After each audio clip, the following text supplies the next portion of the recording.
I trudged through the knee-deep snow, the crunch of each step echoing through the frozen silence. The biting wind howled around me like a pack of wolves, numbing my face and stinging my eyes. We'd been searching for hours, and the only lead was a cryptic message from a local informant. Something about Acting Head Goldshtein and a meeting with the president. I couldn't shake the feeling that this was more than just a routine briefing. As we approached the makeshift meeting tent, I spotted Goldstein's haggard figure through the frost-covered windows. His eyes, sunken and weary, told a story of desperation and despair. I pushed aside the flapping entrance and stepped inside, my eyes scanning the room for any signs of trouble. The president's advisor, a burly man with a thick beard, nodded curtly as I took my place against the wall. The once thriving oil fields now lie abandoned. Goldstein's voice cracked, his words laced with anguish. Thousands of families, once proud and strong, now struggle to survive. The social fabric is unraveling, thread by thread. His words hung in the air like a challenge, as if daring us to do something, anything, to stem the tide. I felt a surge of anger and frustration, but it was tempered by a deep sadness. I'd seen it before, in the Rust Belt towns of America, in the war-torn streets of the Middle East. The desperation in Goldstein's eyes was a reflection of the human cost, the price of neglect and complacency. I wondered what it would take to get the attention of the powers that be, to rouse them from their complacency and make them care. As I listened to Goldstein's words, I knew that this was more than just a meeting. It was a cry for help, a plea to save a region on the brink of collapse. I'll never forget the look on Alex Goldstein's face as he finished his report. He seemed worn down, like he'd been carrying the weight of the world on his shoulders. I'd been working on this case for months, and it was clear that it had taken a toll on him. But what happened next would change everything. A small piece of paper slipped across the table, landing in front of him with a soft whisper. I didn't see who passed it, but I knew it wasn't one of us.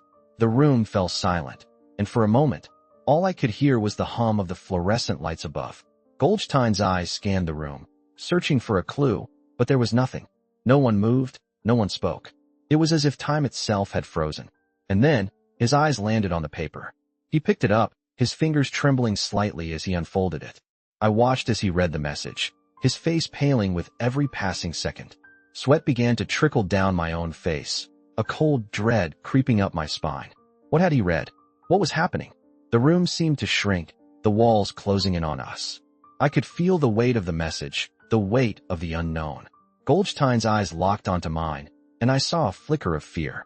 His family, they were in danger. The lines between politics and personal life blurred in an instant, and Goldstein's world was turned upside down. My heart was racing, my mind racing with worst-case scenarios. I thought about his wife, his kids. The thought of anything happening to them sent a chill down my spine.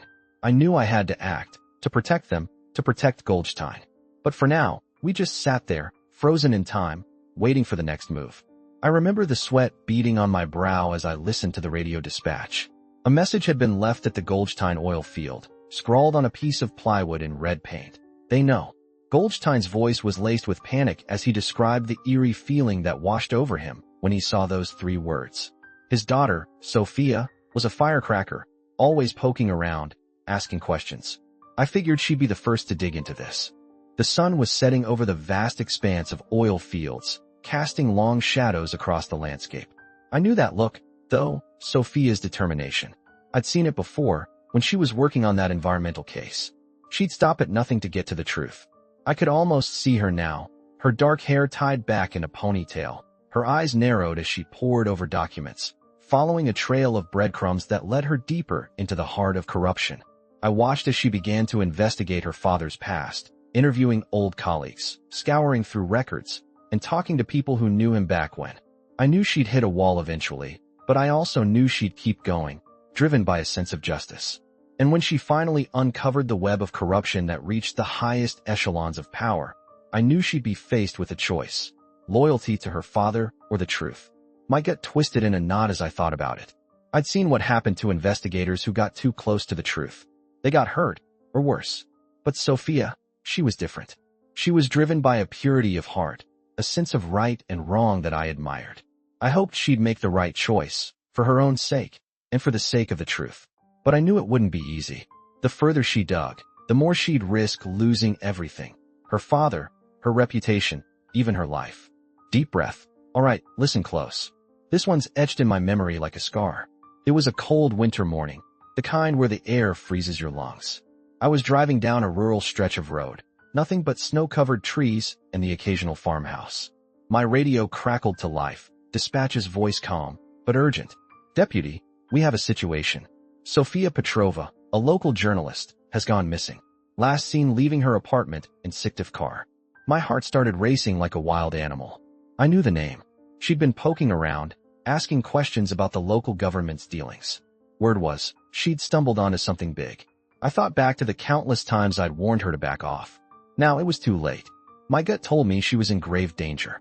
As I sped down the road, the trees blurred together like a green and brown smear. I was thinking about Goldshtein, Sofia's father. A good man, but a complicated one. He'd been involved in politics, knew the right people. But he'd also been a key figure in Sofia's investigation. I wondered if he was in over his head. Did he know what he'd gotten his daughter into? The crunch of gravel beneath my tires snapped me back to reality. I was approaching the Petrova residence, a small, unassuming house on the outskirts of town. I could see the flashing blue and red lights of my fellow deputies' cars. My mind was racing, thinking about the possible scenarios. Who was behind Sofia's disappearance? And what did they want from her? I pulled up, my heart pounding in my chest, and stepped out into the biting cold. This was just the beginning. I still remember the sound of my boots crunching on the gravel as I followed Goldshtein and Sofia through the dense forest. We'd been tracking this lead for hours, our senses on high alert. The air was thick with tension, heavy with the weight of what we might find. My heart pounded in my chest like a jackhammer, each beat a reminder that time was running out. What if we're too late? Sofia whispered, her voice barely audible over the rustling of leaves. Goldstein's expression was grim, his eyes locked on the path ahead. I nodded, my mind racing with the same thought. The president's eyes were on us, and we knew it. We'd been warned to tread carefully, but it was too late for caution. Every step felt like a countdown to disaster. I could smell the metallic scent of blood on the wind, a grim harbinger of what we might find. My eyes scanned the trees, searching for any sign of what we were looking for. The silence was oppressive, only broken by the sound of our footsteps and the distant hum of a helicopter. My gut told me we were being watched, that we were running out of time. Goldstein's phone buzzed, a shrill reminder that we were still connected to the outside world. He glanced at the screen, his face pale. "It's the president's aide," he muttered. "He wants to know what our status is." I knew what that meant. The stakes had just been raised. We were no longer just investigating a crime. We were playing with fire, and the flames were getting higher by the minute. My heart's racing like a wild animal as I recount that fateful moment.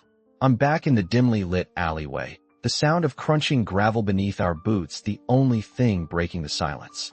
Goldstein and Sofia exchanged a tense glance, their eyes locked on the figure emerging from the shadows. My guts twisted into a knot as I recognized the man, Reginald Thompson, the president's trusted advisor. I've seen him on TV, smiling and shaking hands, but now he's standing before us, his expression a mixture of contempt and calculated menace. "What do you want?" Thompson sneers, his voice dripping with condescension. Goldstein steps forward, his hand resting on the grip of his gun. "We know about the bribes, Thompson. We know about the cover-ups." Thompson's smile never wavers, but a flicker of annoyance dances in his eyes. "You're just pawns in a much larger game, deputy. You think you can take me down?" Sofia's eyes flash with anger, but I can see the fear lurking beneath. We're outgunned, outmanned, and outsmarted. Thompson's got connections that go all the way to the top. I glance around, taking in the surroundings, the narrow alleyway, the towering buildings, the flickering streetlights. We're trapped. My mind racing, I consider our options. Retreat? Confront? I know Goldstein's thinking the same thing, but my gut's telling me to act. The air's thick with tension as Thompson takes a step closer, his voice dripping with malice. "You're making a big mistake, deputy. You're going to regret ever crossing me." My grip on my gun tightens, my finger hovering over the trigger. It's now or never. I glance at Goldstein, and for a moment, our eyes lock in a silent understanding. We're in this together, no matter what happens next.